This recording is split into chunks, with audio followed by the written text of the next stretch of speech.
It was a gloomy evening in South Carolina when I drove up to my beachside house, ready to unwind after a long work week. I had decided to rent out my place on Airbnb to make some extra cash while I was away, and things had been going smoothly. But that evening, as I approached my picturesque home, a sense of dread washed over me. The salty breeze should have welcomed me, but there was an eerie stillness in the air. The front door, which I had locked securely, stood slightly ajar. My heart raced as I cautiously pushed it open. The living room was in disarray, as if someone had been searching for something. Anxiety gnawed at my insides. My footsteps echoed through the quiet house, and I couldn't shake the feeling that I wasn't alone. I moved down the hallway towards my master bedroom, where I had locked the door before leaving. As I turned the handle, the room was shrouded in darkness. I fumbled for the light switch, and the room was bathed in an eerie glow. My heart stopped when I saw the bed. It was disheveled, the blankets strewn about. But what chilled me to the bone was the sight of a broken window, with shards of glass littering the floor. Someone had been in here. Terror gripped me as I heard a faint noise, a stifled breath coming from the closet. My heart pounded in my chest as I approached it. With trembling hands, I swung the door open, and there, crouched in the darkness, was a disheveled man, wild-eyed and terrified. His presence sent a shock of panic through me, and we stared at each other in terror. "Who are you? What are you doing here?" I demanded. He stammered, I didn't mean to scare you. I just needed a place to hide. They're after me." My mind raced, and I didn't know whether to believe him or call the police. But as I reached for my phone, I heard sirens approaching. The police arrived, and they quickly apprehended the intruder. It turned out he was running from some dangerous people, and my house was the first place he could find refuge. As I watched them take him away, I couldn't shake the feeling that my home was forever tainted. The experience had left a mark on me, and I knew I would never look at my peaceful beachside retreat the same way again. My advice to you, dear listener, is to be cautious when renting out your home, and always ensure your safety and the security of your property. You never know who might be lurking in the shadows, waiting to turn your sanctuary into a nightmare.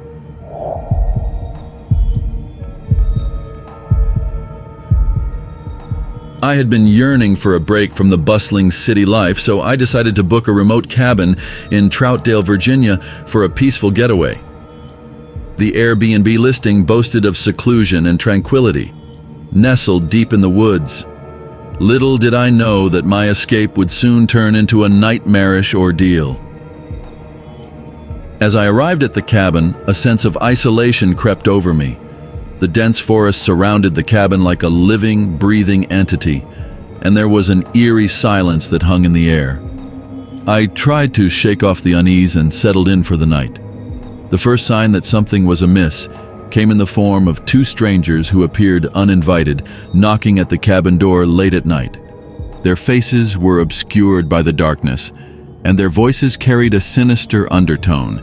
They claimed they were lost and needed a place to stay. Against my better judgment, I reluctantly let them in, hoping they would leave at dawn. As the night wore on, the unease within me grew stronger. A sudden power outage plunged the cabin into total darkness. Panic set in as I fumbled for my phone's flashlight. That's when I heard it, a menacing whisper that seemed to emanate from the very walls of the cabin. It said, "You should never have come here." With my heart pounding, I scrambled to the window and glimpsed the two strangers outside, lurking in the shadows, their eyes glowing in the moonlight. I knew I had to escape, so I silently crept towards the back door. But as I reached for the handle, the door swung open, revealing the Airbnb host, a sinister smile on their face. My nightmare reached its horrifying climax as the host and the two strangers revealed their true intentions. They had lured unsuspecting guests to the cabin to serve as sacrifices in a twisted ritual. I was trapped, paralyzed with fear. Just as they closed in, the power suddenly returned, and I managed to escape the cabin, sprinting into the woods. The last thing I heard before I vanished into the night was the host's chilling laughter. In the end, I found my way back to civilization, my heart still pounding with fear.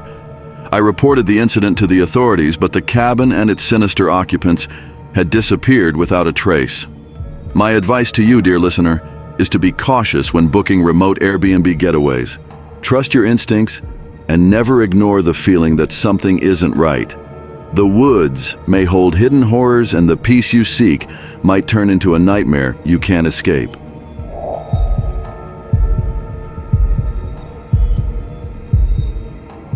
As the sun dipped below the horizon, casting long shadows over the sprawling New Hampshire forest, my friends and I arrived at our Airbnb cabin in Carroll. Nestled deep in the woods, this cozy retreat was meant to be a perfect getaway.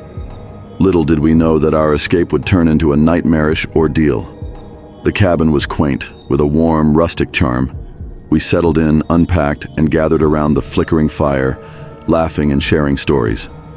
But as the night wore on, an unsettling feeling settled in. A chill crept into the room, and we heard faint, distant footsteps echoing through the forest. We dismissed it as our imagination, blaming the eerie silence for our paranoia. Soon, things took a darker turn. Lights flickered inexplicably, and shadows danced menacingly on the cabin walls. Our unease grew, and whispers of fear circulated among us. We knew something was amiss, but we couldn't put our fingers on it. The night deepened, and a sense of dread hung in the air. In a moment of collective insanity, we decided to investigate the source of those distant footsteps.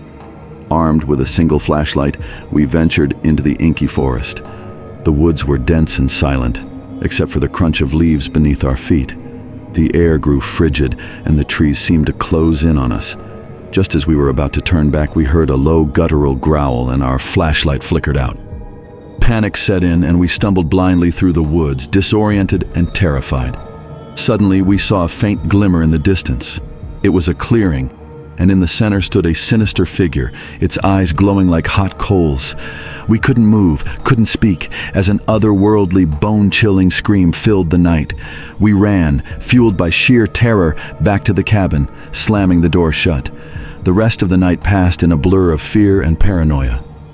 When dawn finally broke, we found ourselves alone, and the cabin stood in silence. Our experience was a haunting enigma, one we could never explain. As we packed our bags to leave, a feeling of lingering dread hung in the air. We had survived, but at a cost. A memory etched into our souls. To those who may consider staying in a remote cabin in the New Hampshire woods, heed our advice. Listen to your instincts. The forest may be beautiful by day, but when night falls, it transforms into a realm of unspeakable horrors. The shadows hold secrets you'd rather not know, and the woods, they have eyes that watch your every move. Never venture into the heart of darkness, for there in the eerie night of New Hampshire, something waits. Something ancient, malevolent, and hungry.